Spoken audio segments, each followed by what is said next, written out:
Hello everyone. इस video में हम सीखेंगे कि प्राइम फैक्टराइजेशन क्या होता है, हम कैसे करते हैं और उसका यूज कहां पे होता है। इससे पहले कि मैं प्राइम फैक्टराइजेशन की बात करूं, हम प्राइम नंबर्स की बात कर लेते हैं। हम जानते हैं प्राइम नंबर्स वो नंबर्स होते हैं जिनके एग्जैक्टली दो फैक्टर्स होते हैं, एक वन, दूसरा द नंबर इटसेल्फ। कुछ एग्जांपल है प्राइम नंबर्स के, जैसे 2, 3, 5, 7 एंड सो ऑन। राइट, मैं बहुत सारे लिख सकता हूं, जैसे 11, 13। राइट, सिंस प्राइम नंबर्स दो नंबर्स को मल्टीप्लाई करके बनता है, एक वन, दूसरा the number itself, it can not be created by multiplying any other number. मैं किसी दूसरे नंबर को मल्टीप्लाई करके प्राइम नंबर्स नहीं क्रिएट कर सकता हूं, लेकिन all the non-prime numbers after 1 can be created by multiplying the prime numbers. मैं 1 के बाद के जितने भी नॉन प्राइम नंबर्स, जिसे हम कंपोजिट नंबर भी कहते हैं, वो क्रिएट कर सकता हूं by multiplying the prime numbers. जैसे 4 4 can be created by multiplying the prime number 2 two times. Then 6 can be created by multiplying the prime number 2 and the prime number 3।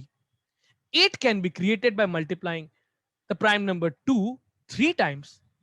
9 can be created by multiplying the prime number 3 2 times. 10 can be created by multiplying the prime number 2 and the prime number 5. 12 can be created by multiplying the prime number 2 2 times and prime number 3 1 time. Similarly, मैं बहुत सारे examples ले सकता हूं composite numbers के या non prime numbers के। आप यहां क्लियरली देख सकते हैं, कोई भी नॉन प्राइम नंबर के मल्टीप्लीकेशन से क्रिएट होता है। आइदर मुझे एक बार उस प्राइम नंबर की जरूरत पड़ी होगी, या एक से अधिक बार पड़ी होगी, या फिर उनके कॉम्बिनेशन की, जैसे 2 और 3, या फिर 2 और 3 के कॉम्बिनेशन के साथ साथ 2 मुझे एक से अधिक बार लग गया होगा। राइट, यानी कि जितने भी नॉन प्राइम नंबर्स हैं, they can be represented in the form of prime numbers या in the multiplication of prime numbers.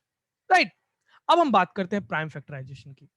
अब हम प्राइम फैक्टराइजेशन से क्या समझते हैं, मोस्ट स्पेसिफिकली अगर मैं एक एग्जांपल ले लूं कि प्राइम फैक्टराइजेशन ऑफ 300, इससे हम क्या समझते हैं।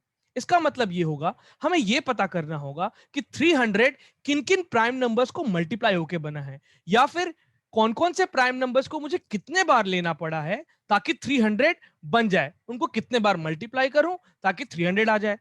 तो उसके लिए हम क्या करेंगे, हम उसे डिवाइड करेंगे। सबसे पहले सबसे छोटे प्राइम नंबर से, जो कि 2। जब मैं 2 से डिवाइड करूंगा, 2 1 जा 2, 1 कैरी हो जाएगा। देन 2 5 जा 10, 2 0 जा 0, अगेन ये 2 से डिवाइड होगा। 2 7 जा 14, 2 5 जा 10। अब ये 2 से डिवाइड नहीं होगा और मैं अगले प्राइम नंबर के पास चला जाऊंगा, प्राइम नंबर 3। जब मैं 3 से डिवाइड करूंगा, 3 2 जा 6, 3 5 जा 15। अब ये 3 से डिवाइड नहीं होगा और मैं अगले प्राइम नंबर 5 के पास चला जाऊंगा और कह दूंगा 5 5 जा 25। अब ये फर्दर डिवाइड नहीं होगा, राइट, क्योंकि यहां पे प्राइम नंबर आ चुका है। यानी 300 कैसे बना हुआ है, 2 बार 2 का मल्टीप्लीकेशन, एक बार 3 और 2 बार प्राइम नंबर 5 का मल्टीप्लीकेशन लगा है। इसे हम ऐसे भी लिख सकते हैं, 2 to the power 2 exponent form में इंटू 3 इंटू 5 स्क्वायर। एक बार हमें प्राइम फैक्टराइजेशन समझ में आ गया, तो इसका इस्तेमाल हम एचसीएफ और एलसीएम ऑफ टू नंबर्स और मोर देन टू नंबर्स को फाइंड करने के लिए यूज कर सकते हैं। Right, I hope you understood this concept and